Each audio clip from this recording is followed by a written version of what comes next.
ঘটনাটো আমাৰ মহাবিদ্যালয়ৰ পৰাই আৰম্ভ হৈছে। সেইদিনা 30 তাৰিখ আছিল নেকি, মে' মাহৰ 30 তাৰিখে। তাৰমানে গণিত বিভাগৰ অধ্যাপকে মানে এইখিনি ধৰা পেলাই বস্তুখিনি যে দুটা সেই ল'ৰাজনৰ মাৰ্কশ্বিটৰ যি বিসংগতি আছে তেওঁ ধৰা পেলাই তেওঁ এক্সাম বৰ্ডলৈ লৈ আহে, বস্তুখিনি এক্সাম বৰ্ডত জনায়। তাৰপিছত সিদিনা মই লিভত আছিলোঁ, তথাপিও কলেজত এইখিনি ঘটনা হ'ল। তাৰপিছত ভাইচ প্ৰিন্সিপালে মোক ফোন কৰিলে, ফোন কৰাতে মই আকৌ আহিলোঁ কলেজত। অহাৰ পিছত তেতিয়া ল'ৰাজনক বহুতো সোধ-পোছ কৰা হ'ল। প্ৰথমতে তেওঁ স্বীকাৰ কৰিছিল যে ধনৰ বিনিময়ত মাৰ্কছখিনি বঢ়োৱা বুলি, কিন্তু পিছত আৰু তেওঁ স্বীকাৰ নাকাৰিলে। তাৰপিছত আমি তেতিয়া মানে পুলিচক মাতিবলৈ বাধ্য হ'লোঁ, আৰু তাৰপিছত আমি আৰক্ষীৰ হাতত গতাই দিলোঁ। আৰক্ষীয়ে লৈ গ'ল ল'ৰাজনক। এইখিনিয়ে সেইদিনাৰ ঘটনা, এইখিনিয়ে।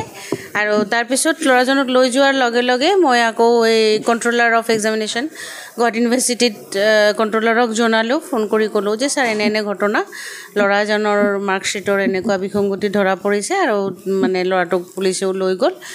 তো ছাৰে ক'লে যে ঠিকেই হৈছে, পুলিচক ল'ৰাজনক লৈ গ'ল, ভালে কৰিছে। আপুনি এটা কাম কৰক, দুটা মাৰ্কশ্বিট মানে অৰিজিনেল যিটো আৰু যিটো বাঢ়ি হোৱা মাৰ্কশ্বিট, সেই দুটা মাৰ্কশ্বিটৰ কপি মোক মেইল কৰি দিয়ক। তাৰপিছত আমি মেইল কৰি দি তাৰপিছত আৰু আমি ঘৰত গুচি গ'লোঁ। সেইটোৱে, এইখিনিয়ে এইদিনা। আপোনালোকে এজাহাৰ নেক্সট দিনা দাখিল কৰিলোঁ। নেক্সট দিনা ৰাতিপুৱা আজি যাতে আৰক্ষীয়ে তদন্ত কৰে, কাৰণ এইটো এটা মানে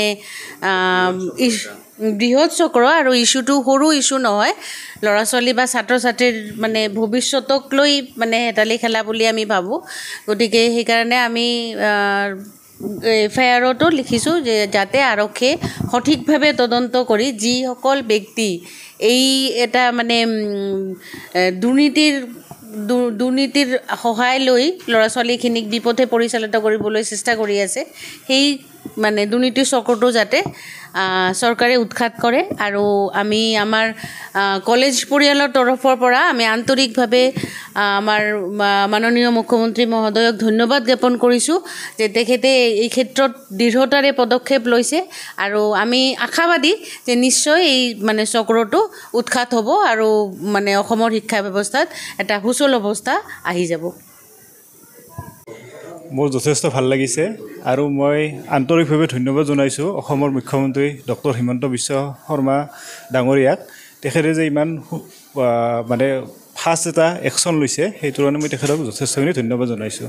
আৰু লগতে মই বৰপেটা ৰোড আৰক্ষীকো ধন্যবাদ জনাইছোঁ, আৰু মই আমাৰ কলেজ প্ৰশাসনকো গোটেই ধন্যবাদ জনাইছোঁ, যাতে তেওঁলোকে মোক সম্পূৰ্ণখিনি সহযোগিতা আগবঢ়াইছিলে গোটেই প্ৰক্ৰিয়াটোত।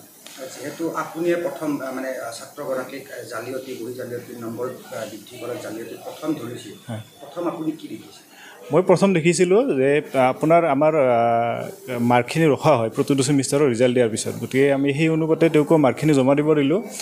তাৰপিছত মই তেওঁক আগৰ মাৰ্কশ্বিটখিনিও আমি জমা কৰি চালোঁ। তাৰপিছত তেতিয়া তেওঁ যিখিনি মাৰ্কশ্বিট মানে দেখুৱালে মোক, সেইখিনি মাৰ্কশ্বিটত আগত আমাৰ ডিপাৰ্টমেণ্টত থকা মাৰ্কশ্বিটতকৈ বহুতখিনি নম্বৰ বাঢ়ি আছে। তেতিয়া মই তেওঁক প্ৰশ্ন কৰিলোঁ, তোমাৰ কি এনেকৈ মাৰ্কখিনি বাঢ়ি আছে? তেওঁ প্ৰথমতে কৈছিলে ৰিইভালুৱেশ্যন কৰা বুলি। তেতিয়া মই লগে লগে ক'লোঁ তেওঁক, ৰিইভালুৱেশ্যনটো এটা ছেমিষ্টাৰৰ মেক্সিমাম 2খনতে কৰিব পাৰি, তোমাৰতো গোটেই যদি 5খনে পাৰ আছে 6খনে পাৰ আছে, গোটেইখনতে মাৰ্ক বাঢ়ি আছে ছেকেণ্ড ছেমিষ্টাৰৰ বাদে। তাৰপিছত তেওঁ উত্তৰ দিব নোৱাৰিলে। তাৰপিছত অলপ মই ভালকৈ জেৰা কৰাতে তেওঁ ক'লে মই প্ৰতিটো ছেমিষ্টাৰত 10,000 টকা কৰি দিছোঁ, এনেকৈ মাৰ্ক ঘূৰাই দিছোঁ। তাৰপিছত মই সুধিলোঁ তোমাক ক'ত দিছা পইচা? তাৰপিছত তেওঁ ক'লে কোনোবা এজন ফ্ৰেণ্ডক দিছে হাউলিত তেনেকৈ। তাৰপিছত মই যিহেতু একো ডিচিশ্যন ল'ব নোৱাৰোঁ গোটেই প্ৰক্ৰিয়াটোৰ ওপৰত, গতিকে মই তেওঁক এক্সাম ব্ৰাঞ্চলৈ লৈ আহিলোঁ। সেইদিনা প্ৰিন্সিপাল মেম নাছিলে, লিভত আছিলে। তাৰপিছত এক্সাম ব্ৰাঞ্চতো যেতিয়া সুধিলে মানে ছাৰ বাইদেউসকলে, তেতিয়াও তেওঁ স্বীকাৰ কৰিলে প্ৰতিটো ছেমিষ্টাৰত 10,000 কৰি টকা দিয়া বুলি। তাৰপিছত সেইখিনি টাইমতে আপোনাৰ এক্সাম ব্ৰাঞ্চত বহি অহাৰ টাইমত যিহেতু আপোনাৰ ষ্টুডেণ্ট থাকিব নোৱাৰিলে, তেতিয়া ভাইচ প্ৰিন্সিপাল মেমে মোক ক'লে বোলে তোমাৰ লগত 10 মিনিটমান টাইম ৰখা। মই তেওঁক ডিপাৰ্টমেণ্টৰ লৈ গ'লোঁ। লৈ গৈ মই প্ৰেক্টিকেল চাইন কৰিব ধৰিলোঁ বেলেগ ল'ৰা ছোৱালীয়ে। সেইখিনি টাইমতে তেওঁ পলাই দিলে। তাৰপিছত তেওঁক ফোন কৰিলোঁ, তাৰপিছত তেওঁ ফোন ৰিচিভ নকৰে। ঘৰৰ মানুহকো ফোন কৰিলোঁ, ঘৰৰ মানুহকো কথাটো জনালোঁ, ঘৰৰ মানুহক মাতিলোঁ, কিন্তু ঘৰৰ মানুহ নাহিলে।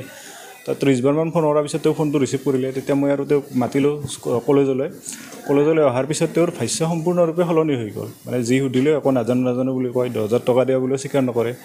যেতিয়া কলেজ কৰ্তৃপক্ষই একো মীমাংসাত উপনীত হ'ব নোৱাৰিল, তেতিয়া কলেজ কৰ্তৃপক্ষই আৰক্ষীক মাতিবলৈ বাধ্য হ'ল। তাৰপিছত আৰক্ষী আহি তেওঁক লৈ গ'ল।